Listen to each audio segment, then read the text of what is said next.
Greetings, programs and users. It is time once again for another episode of Old Nerds Drinking. I am John Patrick, the Master Control Program.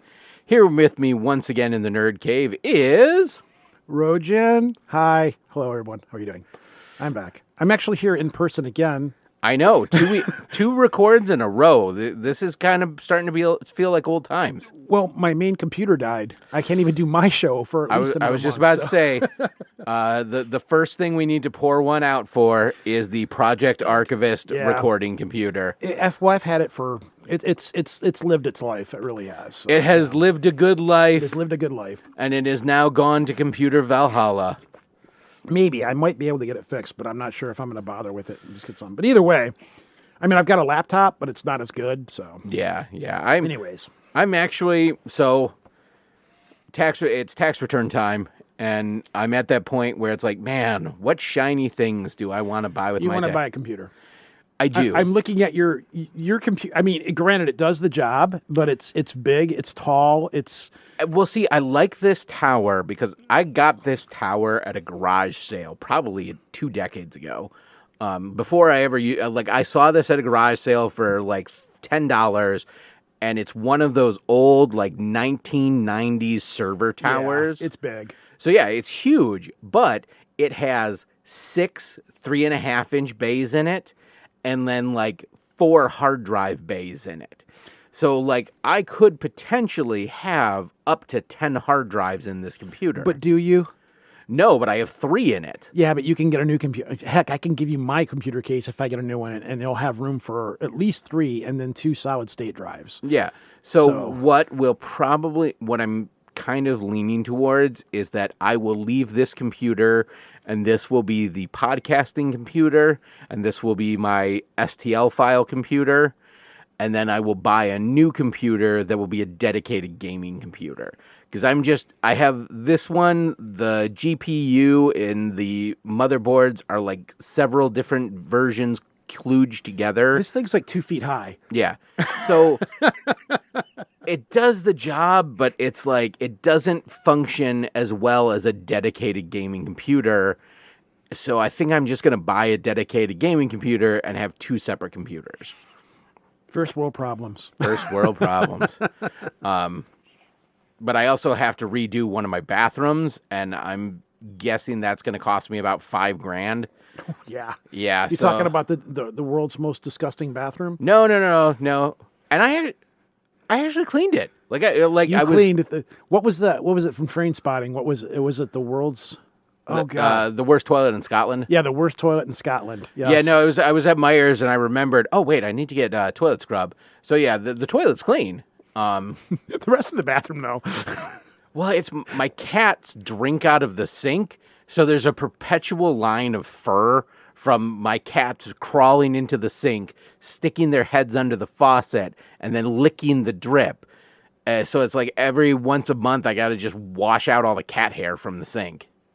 That bathroom it's like the bathroom in CBGB's. You don't know what I'm talking about. I don't. No, never mind then. So, Rojan, what are you drinking? I'm drinking something out of the fridge where beer goes to die, which is your fridge, and I'm drinking a blueberry pancake milkshake stout from, again, Rochester Mills, who really, there's only a handful of bad stouts that they make. But... because I don't drink much anymore. The only time I really drink is when I'm here. But fortunately, you've got this in there. The problem is you're beginning to run out of beers in there that are drinkable. Yeah, I mean, I'm definitely gonna have to restock. But I usually stock up on beers when it gets to be summertime because I drink more beer in the summer. I almost got a 5th of Detroit City Distillery's Punchki vodka. Ooh, that's good. Have you had that yet? I have not. It's amazing. It's really good. I was at Myers, and they had like 10 bottles of it. Buy one. And it was unfortunately like 2 days before payday, so it's like, fuck, I have no money. And then when I went back, when I got paid, it was all sold out. It does. It tastes like punchkis. It's it's really creepily weird. Oh, I have seen... on spot they've got that flavor. Because they take their vodka vat and they just drop in like dozens and dozens of punchkis. Like they will go to the Hamtramck bakeries, Get the punch. They show on their website the pictures of them just cutting open the punchkis, dropping it in the vodka. They actually put real punchkis in it. It's not artificial. It is 100% it's amazing. real punchkis. And I'm not a vodka guy at all. Vodka gives me heartburn, and it's usually very harsh, so it's not one of my preferred go-to liquors. I only drink vodka when it's in cocktails. So if I'm making Moscow Mule, that's when I'll have vodka or something like that. Although the caveat to that rule is Natty Ice lemonade vodka. Yeah, but that's like. Don't get me wrong, it's good. I like it a lot, but it is a bitch drink. Well, dude, remember when we discovered it last year? It was my white trash cocktail of summer. And it's good. It really is. But it is a white trash cocktail. It is. And today, but it's so good. I am actually drinking some Natty Ice lemonade vodka. I see. Well, I guess, do we have to put, Raquel Welch passed away. Yeah, we do. We got to pour one out for her. Generations and generations of teenage boners were offered up to her. Yes. So, clink. Yeah, clink. Clink. Did we lose anybody else that I can think of? I can't. Yeah, I don't think so. No, that's pretty much it for now. Fortunately. I know. In other news, last time we recorded, a large section of the record feed was dedicated to lost media. And one of the particular things we mentioned was a song that played on the radio in Detroit for Kwame Kilpatrick called Party at the Manoogian. I found it. I was after we recorded the episode, I was like, fuck, I gotta try again. It's been a while since I tried. So I spent a day and a half plugging different search terms in, working through a lot of search pages. And I came across a hit for another podcast. And that podcast was two of the talk show hosts from the radio station that recorded that. And it was from, I believe, 2020. And in that episode, they were talking about how Kwame Kilpatrick's son had appealed to Donald Trump to get his dad's sentence commuted. And during the podcast, they played the song. So I had to sit there, listen to their podcast. I ripped the song out. And it now exists. And the guy I work with who originally started all this, I told him that, and he's like, shut the fuck up, you found that? So my Google Foo skills have saved this song from obscurity? I don't even know what we'd say. Maybe obscurity, because it's still, I've never heard it. I don't remember it, I don't think. Oh, well, you are about to hear it, sir. So without further ado, I present to you from, let's see, what was the radio station at the time? I think it was 97.1 Talk Radio, Party at the Manoogian. Was it Demensky and Doyle? I don't think so. For the man who's a player is also your mayor. Yeah. Here comes Kwame like a black tsunami, shopping city jobs like the pimp that he wants to be. Earring in the ear, fur coat done back, traveling around his posse will attack. Oh no, don't you agitate him, talk about his navigator. Paid for with your tax dollars, you say a word and make you holler. Oh, we better get boogieing, well there's a party at the Manoogian, where all the hookers and hoes are fly. Yeah, Kwame, he's a guy. Oh, this fella, he's bulletproof.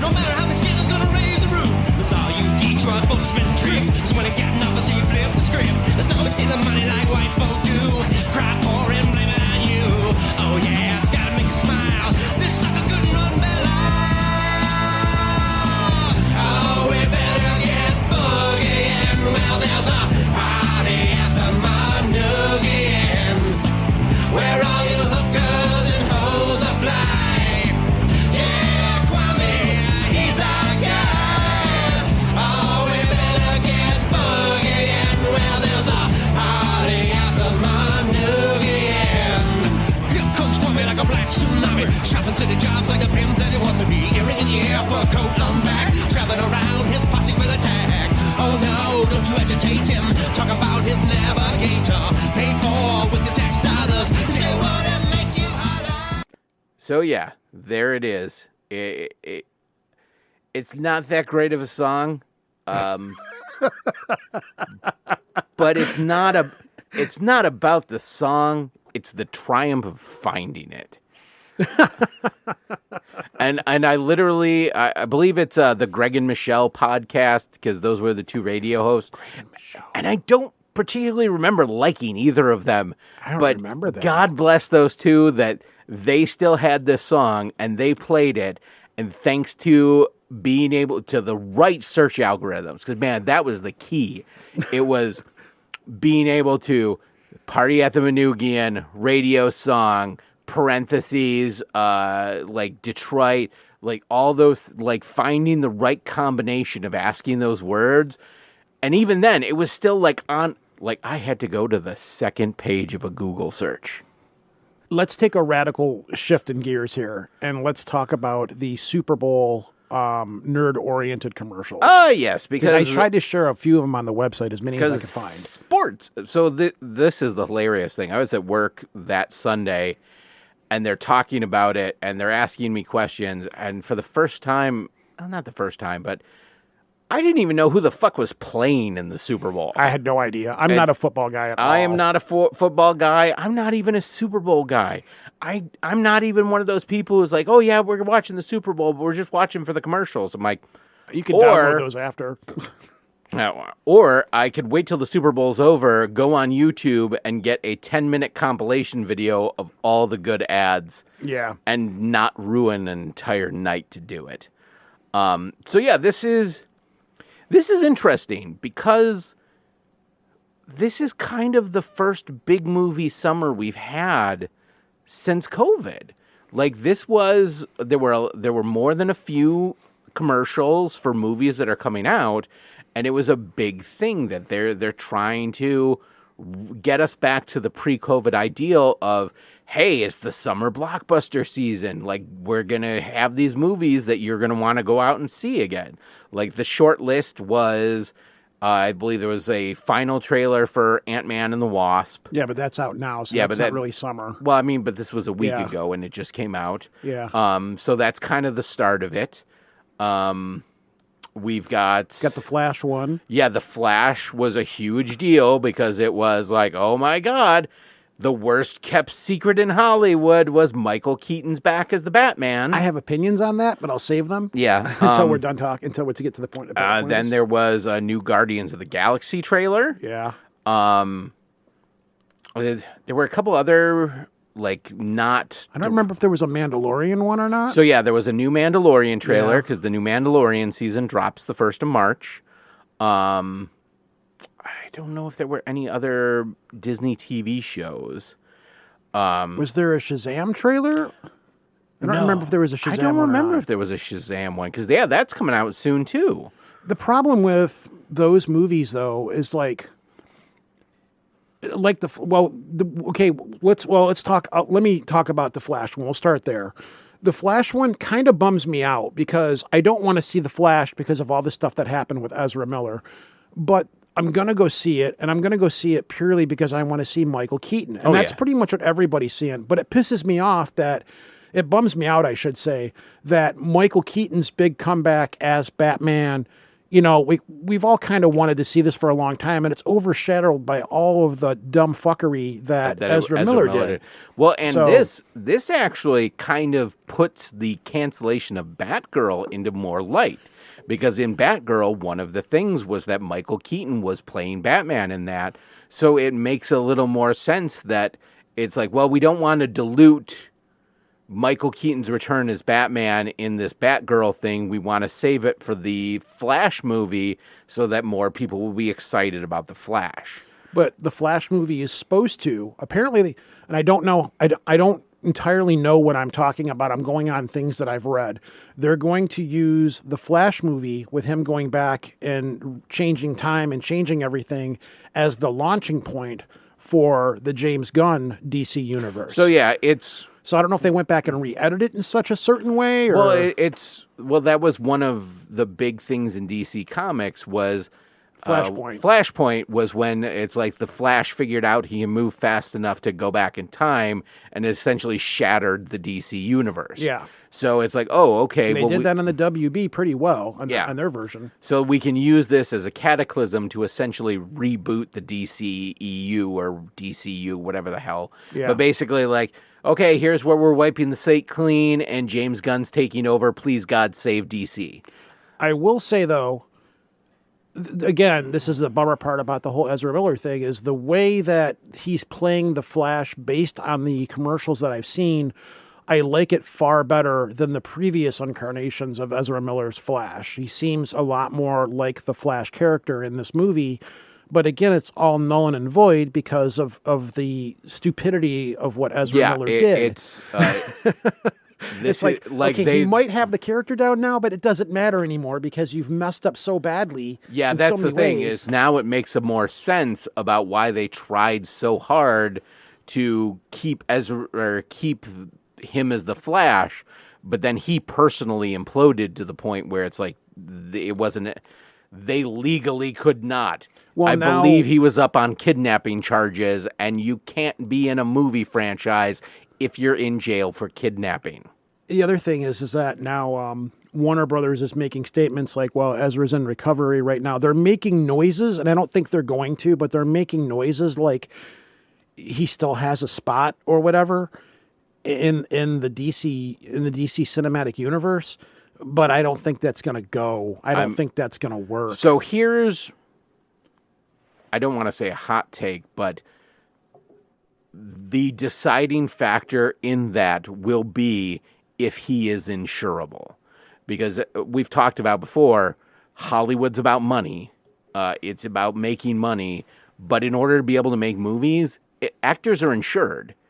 And certain actors who are known to have self-destructive tendencies, one of the reasons they don't get work is because the insurance companies will not insure them because they are a liability. Not just like, oh, he's drunk on the set, he might hurt himself, as in, oh, he might do something stupid and this movie will tank and the insurance company will have to pay out for the movie losing money. Robert Downey Jr. was in that category at one time. He was.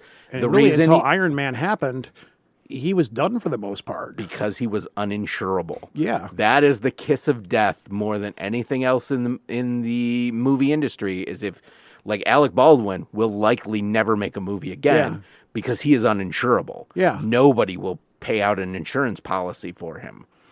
So the bottom line is that even though like the Flash might be a little bit different because they're using that as the launch pad to reset the DC universe, which at this point I'm not even like, I've seen the movies that they're coming out with, they have announced.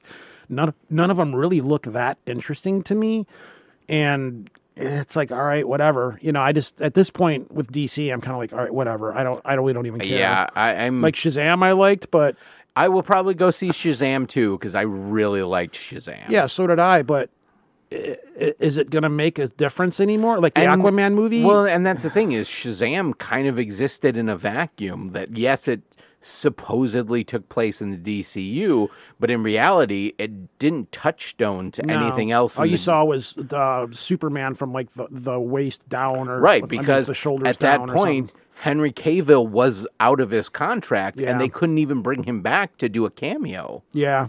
Now, the other thing I liked about from what I saw as a Flash is it has both versions of Batman in there. It's got Michael Keaton and it's got Ben Affleck. Yeah, Ben Affleck. And that was another thing. Like I heard they had to pay a shit ton of money to get Affleck to come back. Well, apparently, I've read this from reliable sources that apparently Gal Gadot, Ben Affleck, and I think somebody else, I can't remember which else was, they're supposedly suing Warner Brothers because Ben Affleck was promised he would be directing a Batman movie. They were both promised. I remember hearing that he was promised to direct a Batman movie. Well, they also all these people had to sign contracts to do these movies that never happened. So as a result, they lost other acting gigs and other things. Them canceling Wonder Woman 3. Yeah. But yeah, they've been on retainer and may have had to turn down other works. Exactly. So I don't know how true that is. I could believe it of them actually suing them.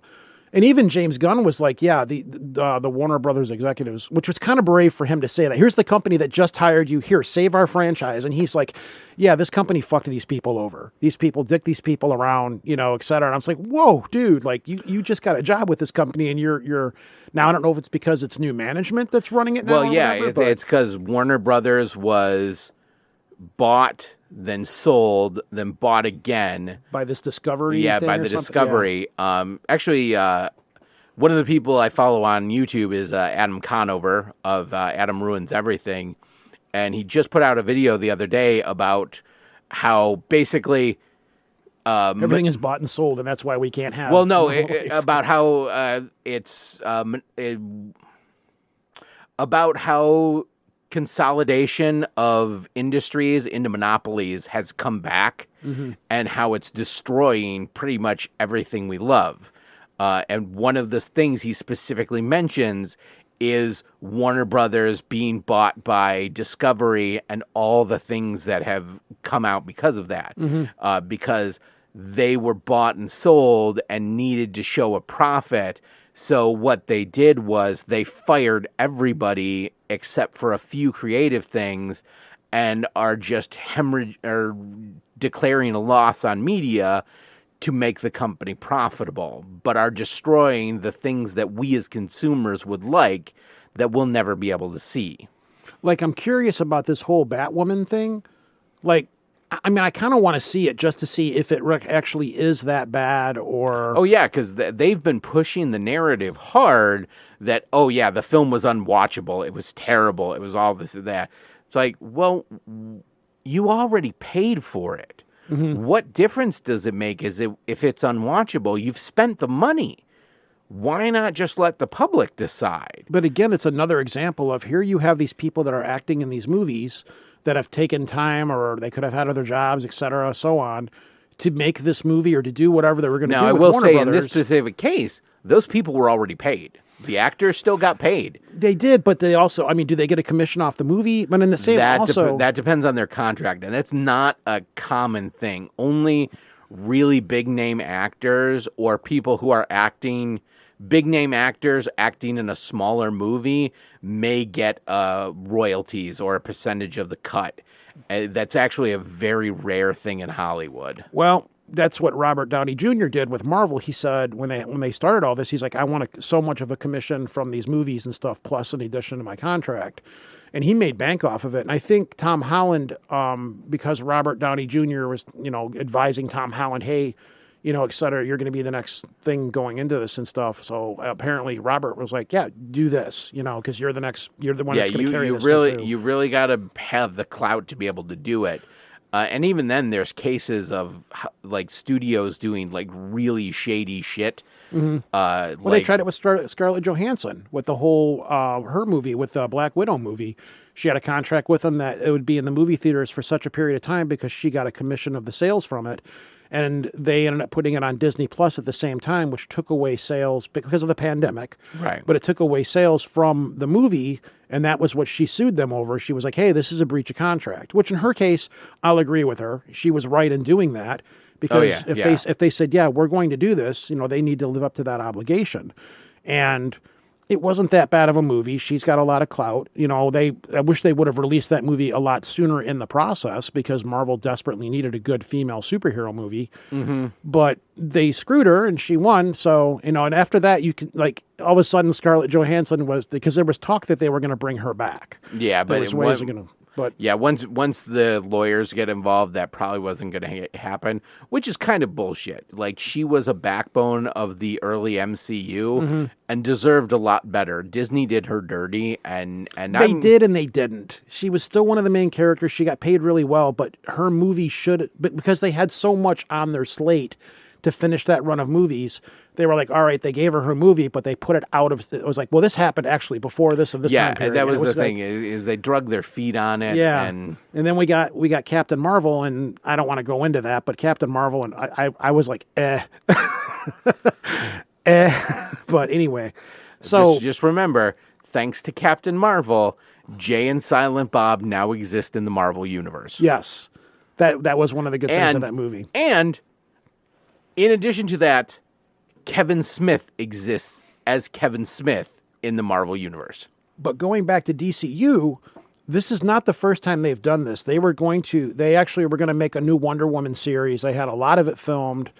They were getting, a lot of the prime photography was done. All these things were going to happen, and then all of a sudden they just pulled the plug on it. Which, granted, I seen some of the stuff for it. It did look a little bit ridiculous, but no more ridiculous than some of the other stuff they put out there. Man, I still haven't finished watching Wonder Woman 84.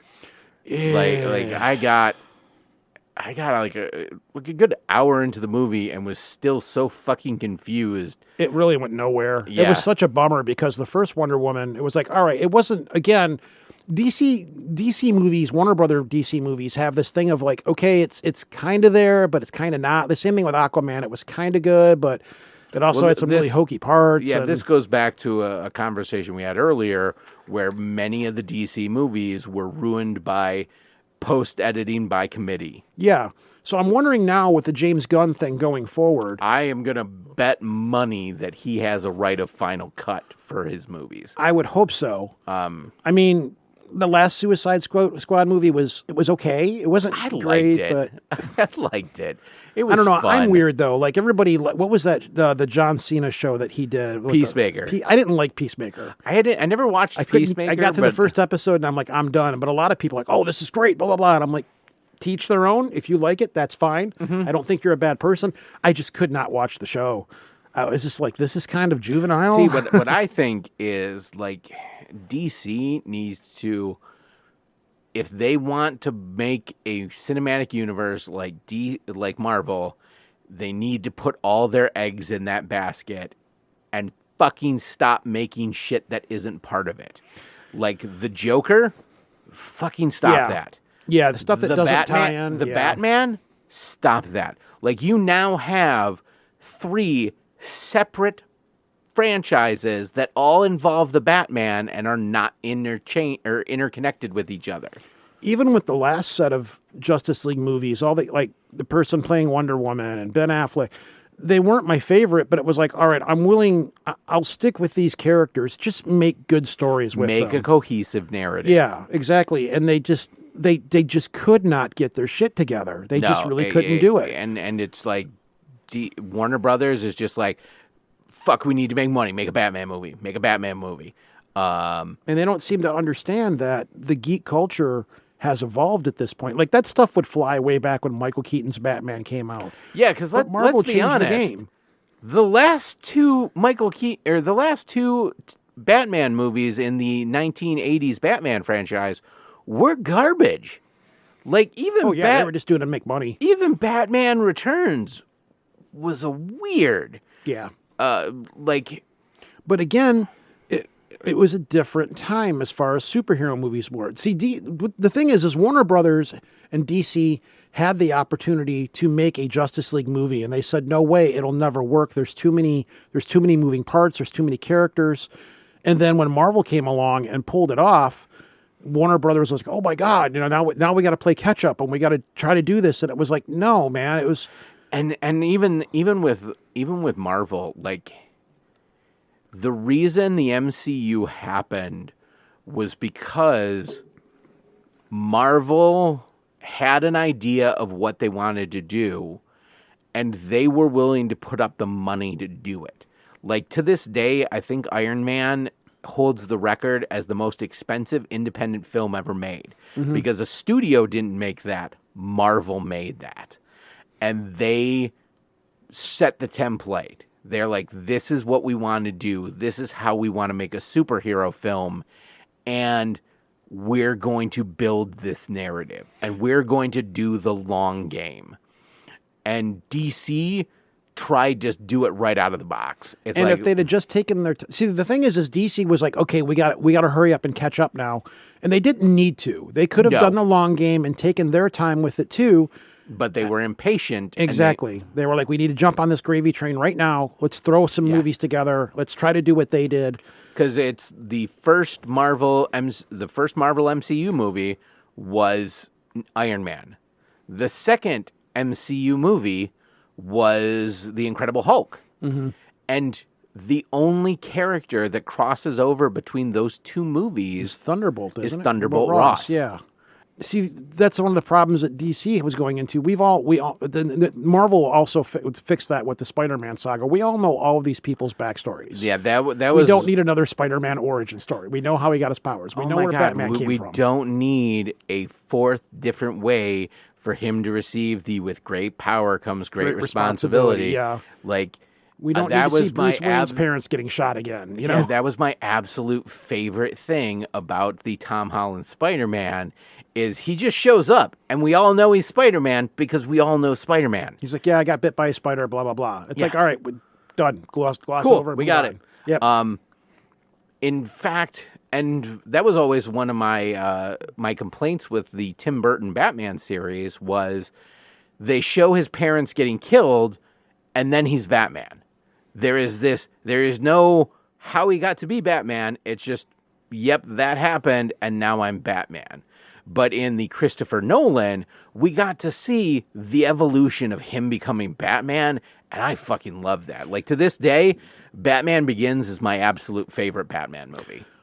All three of the Nolan Batmans are pretty solid, in my opinion. The Dark Knight Rises was bad. It was not good. I didn't think it was great, but it wasn't bad. We've talked about this before, but they were kind of hamstrung by Heath Ledger's death. And it's like, okay, now we got to rewrite how this is going to go because we wanted this to be a lot different. Yeah. But and I just again, when you're handed cards like that, in my opinion, it fell flat. You either should have gone in a completely new direction or just let it go.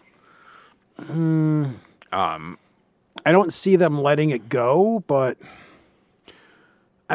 it was too much of a property for them to not do something with. Well, and plus, I think everybody had been contracted for 3 movies. Yeah. So, like Zack Snyder's Justice League, tragedy happened during that. So they did the best they could with it, for what they had to do. And in my opinion, made an arguably better Justice League movie. Yeah. Again, we're bitching about DC and Warner Brothers again, so... it's like what happened. The last Star Wars movie, the only thing I will forgive in that movie is because Carrie Fisher died. Yeah. And that whole movie. And she was supposed to have a much bigger part, and it was just so sad. We lost Space Mom. Yeah. So, again, it's like, I kind of give that a little bit of a grain of salt because it was like, we got to finish this. This is what you got to work with. But I will not forgive them for, and somehow Palpatine returned. Mm-hmm. Like somehow Palpatine survived or is alive. But because I know you give me shit for liking Moon Knight. Why do I give you shit for liking Moon Knight? Moon Knight was fucking fantastic. It is one of my favorite shows because I very much love the concept of the character and what the character is. But Feige came out last week and said, yeah, there's a place for him in this universe somewhere. And Oscar Isaac has even come out and said, yeah, I don't know anything about what's going on right now. No one's confirmed anything, but he knows he's got a job coming back. Oh, so. and I sent this video to you a while back. I don't know if you watched it, but if anybody else wants to, as mentioned many times on this podcast, I am a disciple of Adam Savage. Adam Savage got a chance to visit the set or the costume designers for Moon Knight. Oh, yeah, I did watch that. Yeah. And they show the iterative processes of the costume and how they built it and how they made it look the way they are. And just the closer you get to the costume, the more detail there is. And it's amazing. Yeah. Like the emblem on his chest where it's like the crescent moon and then there's that circle. That circle is an actual, like, picture of the moon. Like, the face of the moon, craters and all. And you only see that if you get 3 inches from it and you can, like, tell, like, oh, yeah, that's the moonscape and all that. And they built that with the functionality that he could take the crescent moon out that you show him use as a weapon in it. So it's just insane, the level of detail. And then they talk about, like, how they had to stitch it to get that look of like mummy wrap. If you're interested in costuming, it's a very well produced show all the way around. Well, and I was just about to say this is a 10-minute video that is just a master class on, and it talks about the iterative problem solving they went into to how to sew this and how to get it to look this way, to move the right ways, for him to be able to perform stunts in this costume, but also for him to be able to take off the costume or take off parts of the costume to film in it and just easily get in and out of it. They show the inside of the costume, and you can see the pencil marks where they've like numbered each individual strip of fabric because that was the pattern, and then having to sew the patterns together. One of the things that I liked about that show a lot is it was completely self-contained within the MCU. Yeah. Like, it didn't really... There were ties, but you really had to look to see them. Mm-hmm. And it's the same thing as the Halloween Werewolf by Night special. You know, that was something that really didn't tie into the rest of the MCU, and it didn't need to. And... Oh, man. Facebook has my number, because I just saw yesterday a Facebook ad for the soundtrack to Werewolf by Night on vinyl, and it is a clear vinyl with red blood spatter on it. It's like, oh man, Facebook, why you gotta do that? Why you gotta do me dirty like that? Because they know what you want. They listen in on your conversations. To quote Futurama, I forgot you can tempt me with things that I want. Like, I'm really... Well, it's another thing, Kevin Feige. This is another difference between Marvel and DC. Kevin Feige came out last week and said, all right, we know you people aren't happy with the directions we've been going. We're going to change things up. Again, I've said it before, and I'll say it again. Marvel, Disney, course correct. Yeah. But the thing is, like I said, we're going to make less with better quality. Yeah. It's so much stuff is already in the pipeline. They are coming out to reassure fans, like, okay, like we've heard it, but this stuff was already in production. Well, they've actually give us a mulligan. Some of it, they've, like, Armor Wars, that was supposed to be a show. Now, apparently, that's going to be a 2-hour movie on Disney+. Yeah, so, like, that's the stuff that they had early enough lead time that we can change things on it. But, like, by the time this was in, like, Ant-Man was in post-production, so there's not much you can do to it. But, like, I don't even remember what the next Marvel series is. Oh, right now I don't either. And at this point, I'm not super paying attention anymore, to be honest with you. Yeah, because fucking the Mandalorian Season 3 is coming, and I've been jonesing for that shit since it was originally supposed to be released in December, and then they pushed it back, because fuck them. Well, yeah, again, this is Marvel going, okay, this is Disney going, we need to fix... It's not... See, Disney and Marvel and all these, they want money. They want to make the money, and they know to get the money... They need to make the fans happy. They need to make people else happy to keep that money coming in. Okay, so I just did a quick Google search, and this comes up because there was an ad for this in the Super Bowl. The next Marvel show is Secret Invasion. Yeah, that's right. Yeah, I just watched the trailer. I did. I posted the trailer for that on the Old Nerds Drinking page. Yeah, which I'm actually excited for, because this Secret Invasion's always kind of a like... It's one of those stories that it's the first Secret Invasion, I think, was in the 80s, and it's one of those reoccurring plot lines that Marvel rolls out every few years. Yeah. But the original idea was it was basically the Skrulls secretly infiltrating the world because of their shape-shifting ability. Yeah. And when we saw the Skrulls in Captain Marvel, they were good Skrulls, which doesn't jive with every single thing that's ever been mentioned about Skrulls in Marvel canon. But as we've said, they will take liberties when they need to. And Marvel has said they're just... They actually made a point of that. They made a point of that in Captain Marvel. They go, are you bad guys or are you evil? And they said, no, we're just like everybody else. There's bad Skrulls, there's good Skrulls. And it makes sense. Mm-hmm. There are good Skrulls and there are bad Skrulls. And it's just like, there are going to be people out there that have their own motives in mind and, stuff like that. This harkens back to, like, the vibe from Captain America, the Winter Soldier, where it's like a very kind of like spy noir thing. So, yeah, I'm really kind of excited to see what they do with Secret Wars. Plus, it's Samuel L. Jackson. Samuel L. Jackson and Don Cheadle. Yeah. They're going to... And this, from what I understand, this is Samuel L. Jackson's farewell. Yeah. Give the guy a good send-off. You know? And I think Don Cheadle too. So I think Rhodey might be out after this. No, because he's doing Armor Wars. Oh, yeah, that's he's right. a major character in Armor Wars because he's going to be him and Riri that was introduced in the last Black Panther movie. Oh my God, which I absolutely still have not watched. Oh, it's on Disney Plus now, so I need to sit down and watch it. It's sad. I'm just letting you know, it's sad. 100%. It's a great movie. Because it's saying goodbye to Chadwick Boseman. He was amazing. They did this is one of those situations where they did a fantastic job but they had time to do it. Mm-hmm. But they did a fantastic job taking a bad situation and doing the best they could with it. And Riri, I don't know if I like the character, but I'm willing to give it time to see how it works. I'm also pretty sure it's Riri Williams, not Riri Williams. I know but it's locked into my head that way. I can't help it. If I'm mispronouncing it, I'm sorry. I'm an idiot.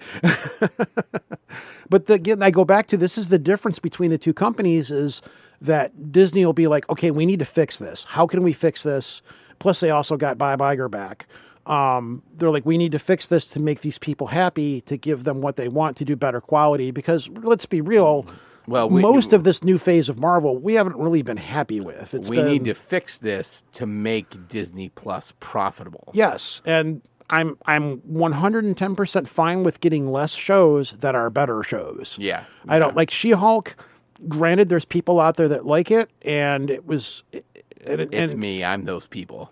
Well, it was a chick show, and I get what they were trying to do with it and stuff, but it was just, the other problem was I could have dealt with the show, but some of the animation in there just looked really bad. It just, like her, you could tell that the graphics and stuff were just shit. They could have done so much better. You see Luke Skywalker and Boba Fett, who looks a lot better with the deep fake and stuff. And it's like, you can do better, Marvel. You can do better, Disney. You've got all this amazing technology, and then they show She-Hulk on the screen, and it just looked weird. It was distractingly weird. But again, my wife liked it a lot more than I did because it was kind of like an Ally McBeal kind of thing. So I didn't go, you know what, I don't like this, but it's not aimed at me. So that's okay. It's the same thing with Miss Marvel. Miss Marvel was geared more towards people like your daughter and a younger generation. Right. But that show did it a lot better. It was written as maturely and as good as it could be. And a lot of people, it was a kids show. And I'm like, yeah, but it was a decent kids show. Yeah. Because the fan base is starting to age out. They need to get new fans in. Well, that's one of the shows in the lineup for Star Wars is a show called Skeleton Crew. And that is supposed to be geared towards like a younger audience of Star Wars. Just do it right, yeah. Please. I was gonna say, fucking Andor, and then we're rolling into Mandalorian season 3. I'm willing to bet money, Ahsoka? I will put money right down right now. Mandalorian season 3 is going to be amazing. Yeah, I have no doubt that it will be. Because the thing is what Mandalorian is doing. And they have stated this, is that they call it the Mandoverse. All of these shows like Ahsoka, The Mandalorian, Boba Fett, they're all doing an Avengers kind of Marvel thing where all of these shows are all going to tie together in the end in some kind of greater... I know. I'm really interested to see the scenes that because they've showed clips in the previews for season 3 of Coruscant, and I'm very interested to see a New Republic Coruscant and what's going on there. At the birth of the New Republic, because that's when this is all taking place. I kind of want to, but I hope they don't linger there because I really like the idea of this show taking place in another part of the galaxy. And I truly don't, I believe with my whole heart that Disney's not going to make the same mistakes that they did with the last 3 movies, and I'm not going to be sitting here 3 years from now ripping on Star Wars and what it's become and stuff. I really think that, because Disney they've said as much, they're like, yeah, we're going to fix this. Just be patient and give us time. That's one of the reasons why they haven't announced any new Star Wars movies in a while. They want to, right now Mandalorian and all this Mandoverse is carrying everything. We don't need to. We're getting it. It's like we're doing these shows and everybody kind of loves them, so we'll just go with this for a little bit. Well, there is talk now of them bringing Rey back and doing a series, different directors, a cohesive storyline, And I really want that because I do too. I think there's a lot of there's stories good stories to to be tell. told there. Yeah, And Daisy Ridley was really great. she in Star was. Wars. I don't hold. Most of the actors that were in those movies were, they were good actors and stuff. They were just handed bad scripts and bad cohesion. There were so many things wrong with those movies that I think this time around, I just don't see Disney screwing it up as bad because, the fact that they've taken the Marvel universe and said, okay, we've screwed up. We know it. We're going to fix this. Yeah. And I think they'll do the same thing with Star Wars. And I would totally love to go see a series of movies with Rey. I have no problem with Daisy Ridley. I would love to see the birth of a new Jedi, of maybe it'll be a different Jedi. It would be great if I'm going to mess his name. John Boyega, is that what it is? I know. No, you got it right. John Boyega. I would love to. I don't think he's going to come back because they did him dirty. They really did. Well, and again, this is something we've said multiple times. When Disney shows up at your doorstep with a literal dump truck of money. Yeah, it's possible. And I would love to see him back again and more character development with him other than a bumbling guy that wants to escape all the time or whatever. Because they did hint that he had Force abilities. They marketed the movie like he was going to be the one that was the Jedi, Oh, man, just like the power of the scene in The Force Awakens where he's got Luke Skywalker's lightsaber and... You said Sidewalker, but go ahead.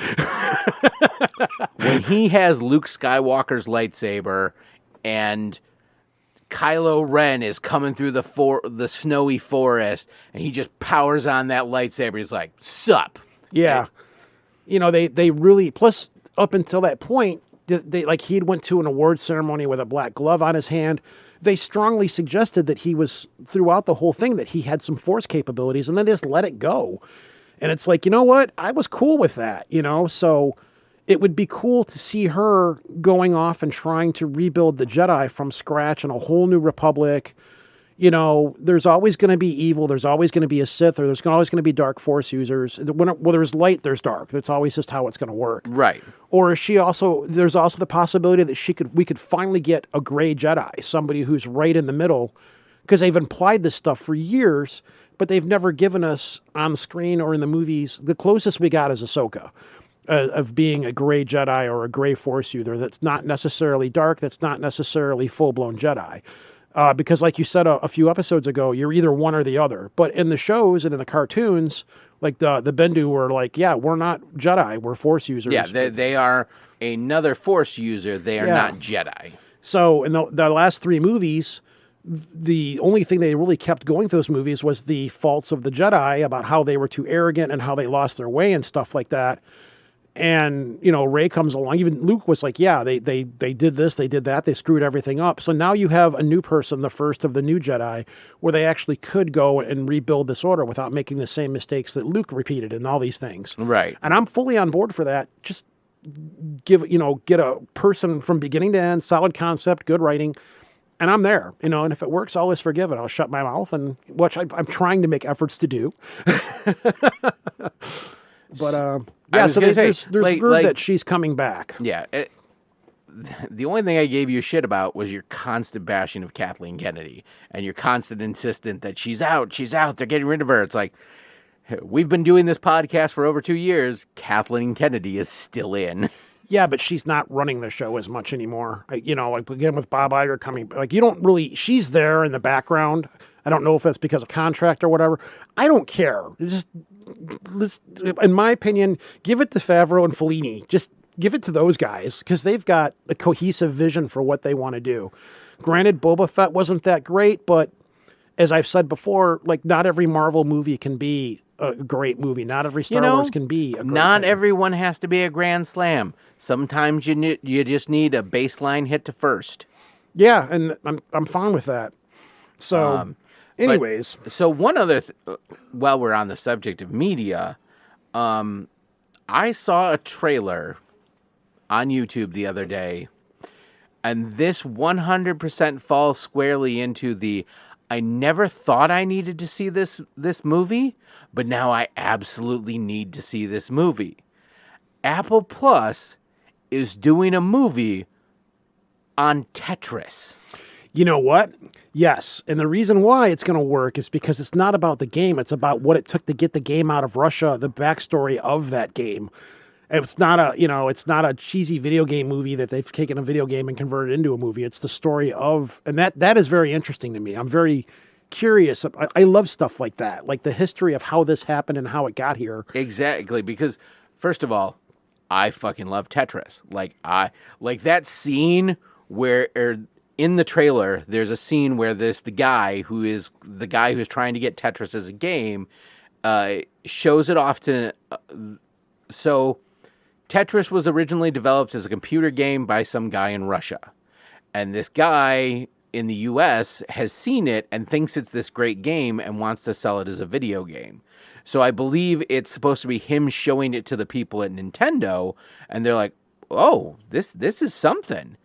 And so there is a scene where he's in this lab, and they're like, "What I'm about to show you, only 12 people on Earth have ever seen." And they pull the cover off, and it's the original brick Game Boy. And I was like, "Oh man, I played so much Tetris." Everybody did. I still have an original brick Game Boy. And, every once in a while, I'll put Tetris in that cartridge and fucking jam out. Mm-hmm. Because you ever want a game where you can just, like, zone into and tune out the world? It's Tetris. Yeah. Like... I'm always fascinated by... And you have to remember, this was the 1980s. The gentleman who did this, or who originally made the game, was in Russia. So this is the height of the Cold War. This is literally the Armageddon clock, 2 minutes to midnight. That nuclear annihilation could happen at any time. So about where we're at right now.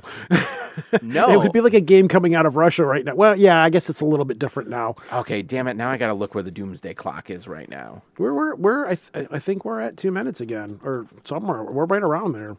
Doomsday Clock. There's actually a lot of cool things games that have come out of Russia.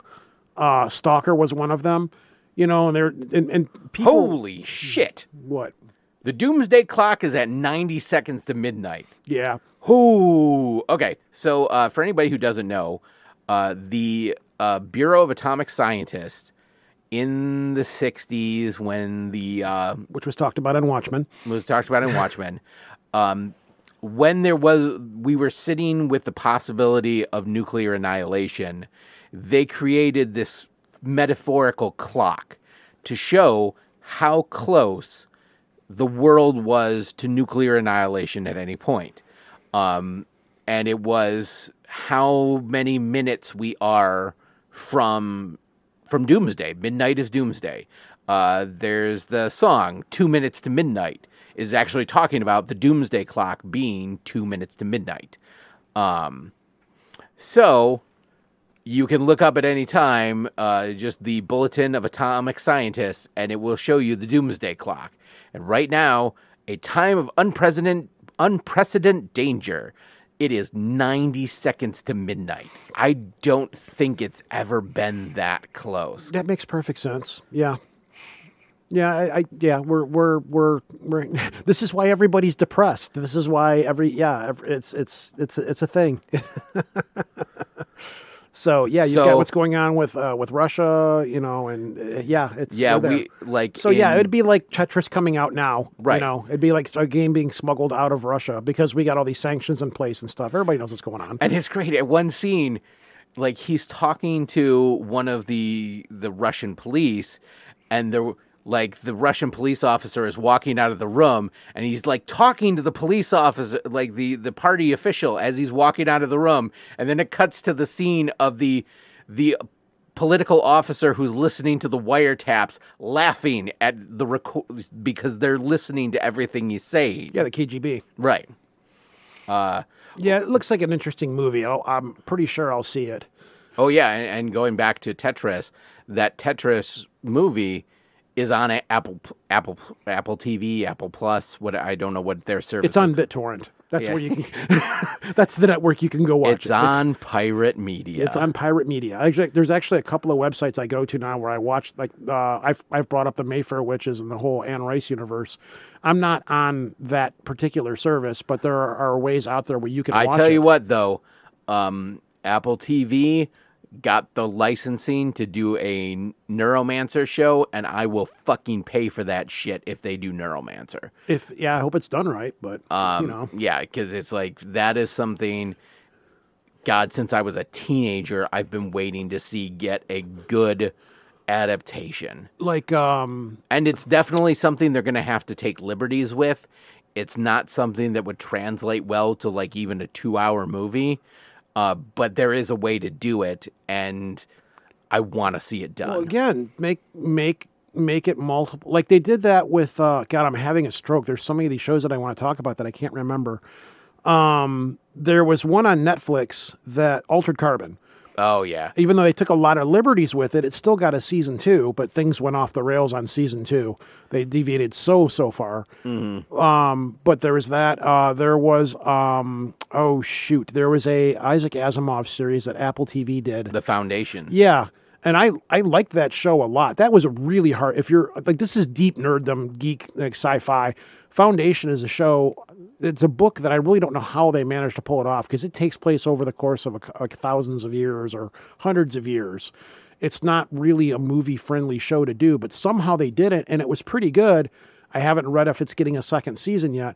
That's another thing that I've noticed other networks are doing. Like Netflix just comes out and says, yeah, we're canceling it. It's not coming back. Well, here's the other networks here's are kind of thing. like, yeah, well, we're not saying if we're bringing it back or not. And they kind of just let it go off in limbo. Here's the thing I absolutely just don't fucking understand about Netflix, is Netflix made these, in a lot of cases, there's these shows that Netflix has made, and now they're taking these shows off Netflix. And it's like, you own this show. Like, what is it costing you to have this show that you already paid for on your service that now you're going to take it away? Like, why not just have it out there forever if I want to watch it? Yeah, I can see that. Yeah. For them to pull it off. Yeah, that's dumb. That doesn't make any sense to me either. I don't know why. I don't know. Well, Disney used to do that with their catalog. They would pull them off and they would re-release them again every once in a while. Well, yeah, that was the growing up. It's like, it's going back into the Disney vault for another 20 years. It's like, why the fuck would you do that? But then it's to create artificial scarcity. But in a streaming model, artificial scarcity doesn't matter. It's just more content for people to watch when they subscribe to your service. Exactly. It's like, oh, well, this show isn't on Disney Plus right now because we recycled it out. All right, well, I want to watch it, and it's not on Disney Plus, so I'm just going to cancel my Disney Plus. Mm-hmm. Like, why wouldn't you just have that media available? And Disney was like, here's everything. Here's everything we got.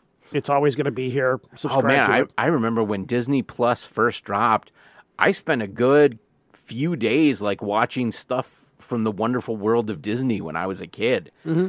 I remember rewatching The Cat from Outer Space, which was, I think, made in like the 60s. Witch Mountain. The Return to Witch Mountain. So that's the thing. When Disney dropped, there was a huge, vast quantity of content right off the bat to be able to watch.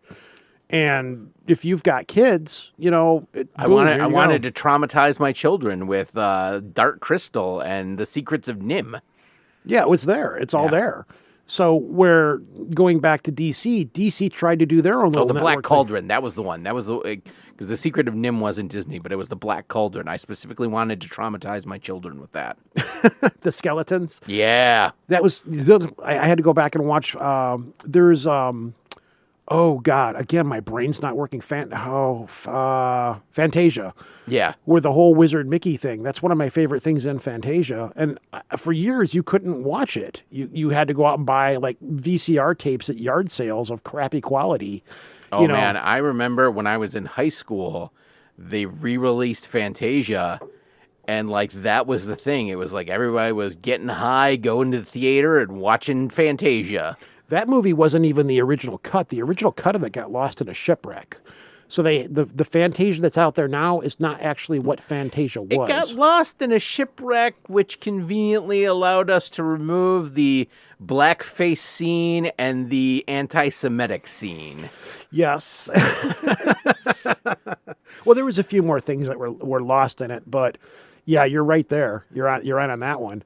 But DC tried to do the same thing. DC tried to come out with their own network, and they really didn't have a lot of content. They're like, well, yeah, but you can download comic books that we've converted to digital. And and I mean, like, that was a great idea. It's like, have the DC, it's like, in addition to being able to watch our shows, you'll get the content of being able to read the back catalog of DC comic books. But it failed miserably. There just wasn't a whole lot of content on there because they suffered from the same problem that Marvel had, where Marvel was licensing their products everywhere and they couldn't pull them all together. Yeah, and to be able to create the content at a production level, it was not profitable for the streaming service. They weren't bringing enough. Yeah. There wasn't enough interest in just the streaming service to justify the millions of dollars they were paying to make. Yeah, but it was half-assed done. Yeah. It was, again, this is the difference between DC and Marvel and et cetera. And all of this, when we bitch about this, it sucks because, I think you're like me. We want to have good DC content. We want to be just as good, granted different, but as good as the Marvel MCU. So I'm just going to throw it out there to the DCEU or whatever. The people who made Batman the Animated Series are, for the most part, all still alive. I mean, yes, we lost Kevin Conroy, and that was sad. But the writers and people who made those story arcs and made that show what they are, they're all still out there, and they kind of got it perfect. Maybe call them and figure out how to do a Batman movie. Again, it's in James's hands now. I really don't want to watch Batman as a psychopath with anger management issues and all of his villains are serial killers. I want to watch Batman the Animated Series. Well, what they're doing now, this is, again, I may be talking out my ass, but from everything that I've read, there's talk of them bringing Christian Bale back, and they're going to do the storyline of Batman's son coming back as Robin, which they could actually do because in the Christopher Nolan movies, in the end, he does end up with Catwoman. And this is supposed to be the son of him and Catwoman, where he shows up later and says, yeah, you're my dad. No, Damian Wayne is the son of Batman and Talia al Ghul, I believe. Correct, but they could change that. They could very easily just change some things around. And, And I'm going to be real honest. Literally everything I know about Damian Wayne, I have learned from watching a guy on TikTok called Red Panda. Red Panda. Okay. Yeah, or Panda Red, something like that. But he does like Batman family videos. They're actually, or Batman family TikToks. They're actually pretty funny.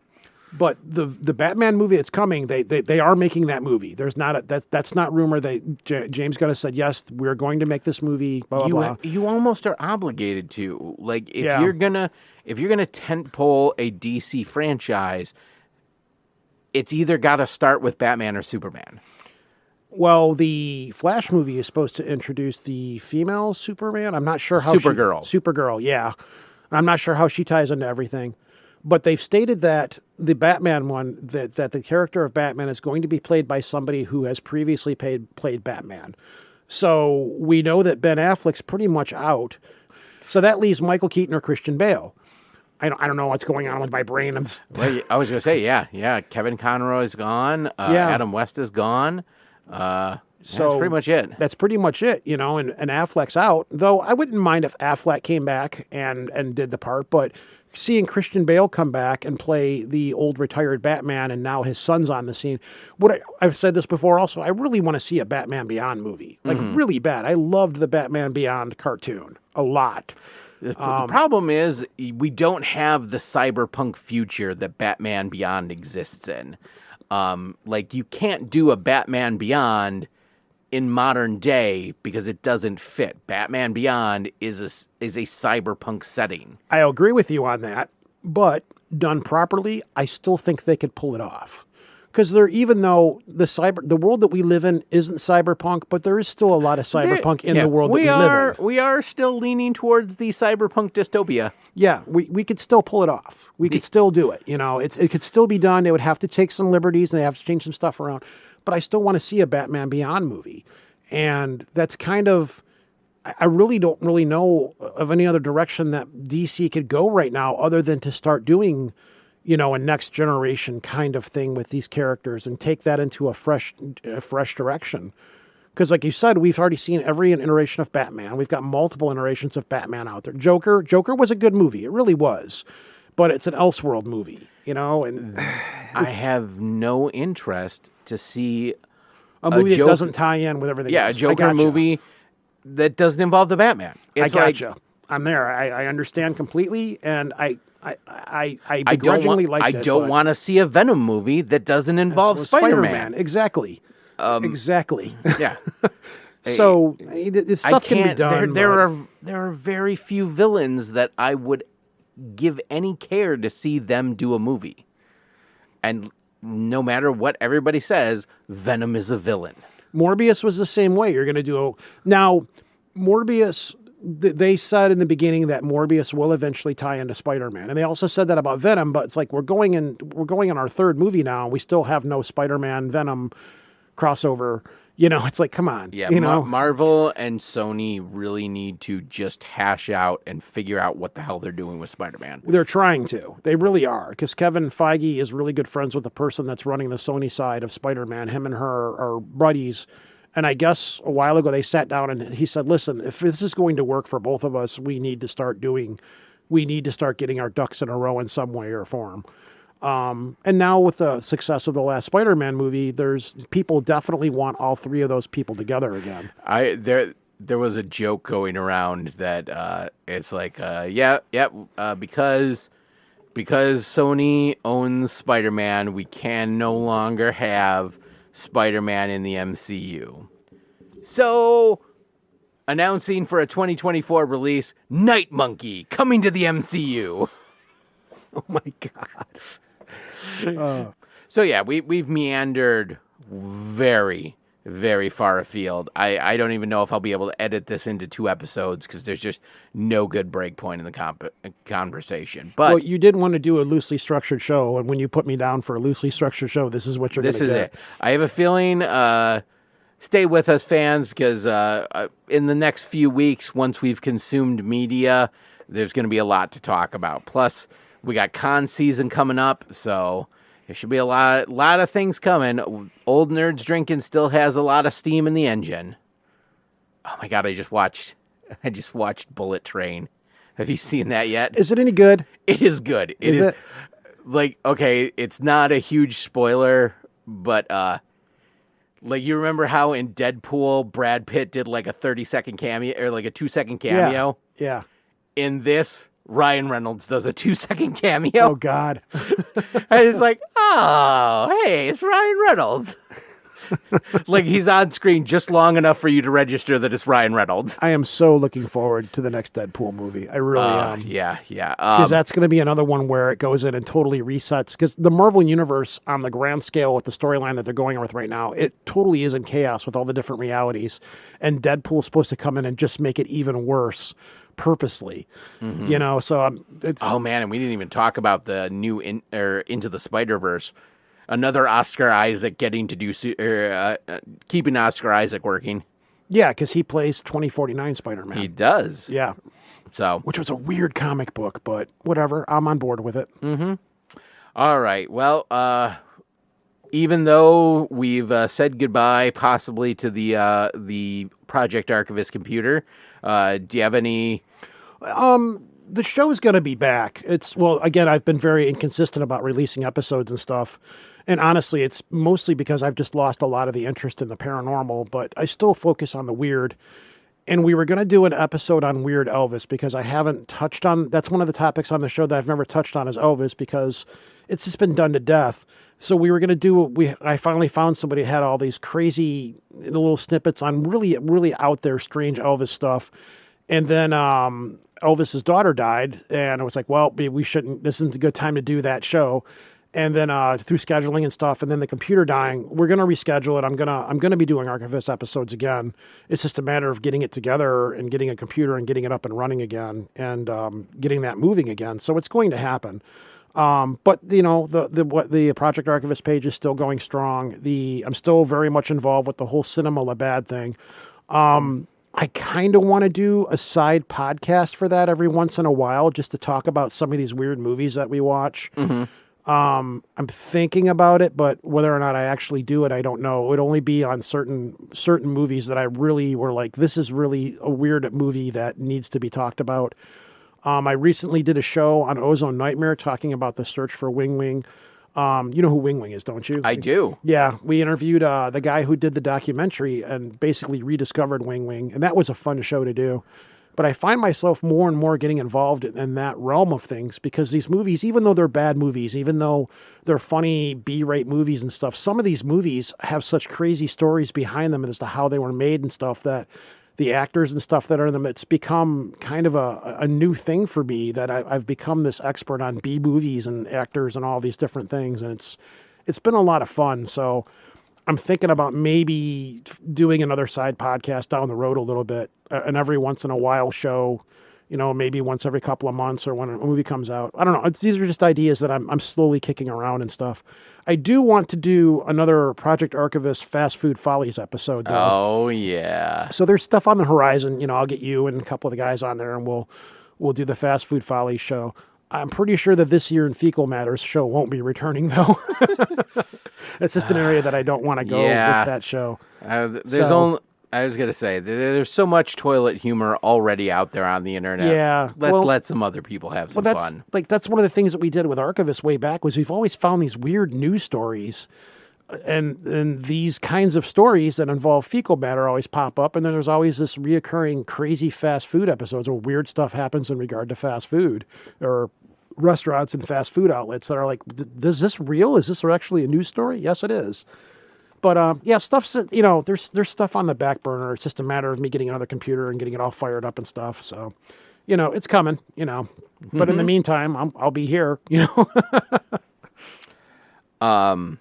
And you can always find us on the Old Nerds Drinking Facebook page. Come for the podcast, stay for the meme.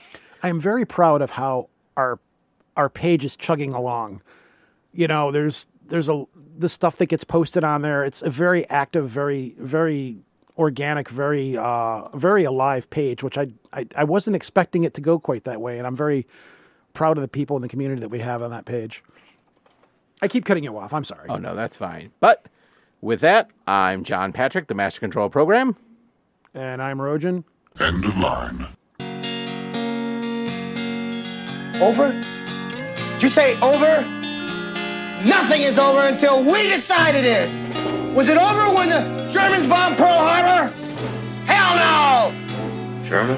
Forget it, he's rolling. And it ain't over now. So, what's the plan? Take car, go to Mum's, kill Phil, sorry, grab Liz, go to the Winchester, have a nice cold pint, and wait for all this to blow over. Might as well write them off. Let's close up the bridge. Let's get out of here. Close it up. Lights out. Where are you headed, cowboy? Nowhere special. Nowhere special. I always wanted to go there. We're going streaking! Yeah! All right, move on. Nothing to see here. Please, Pittsburgh. Nothing to see here.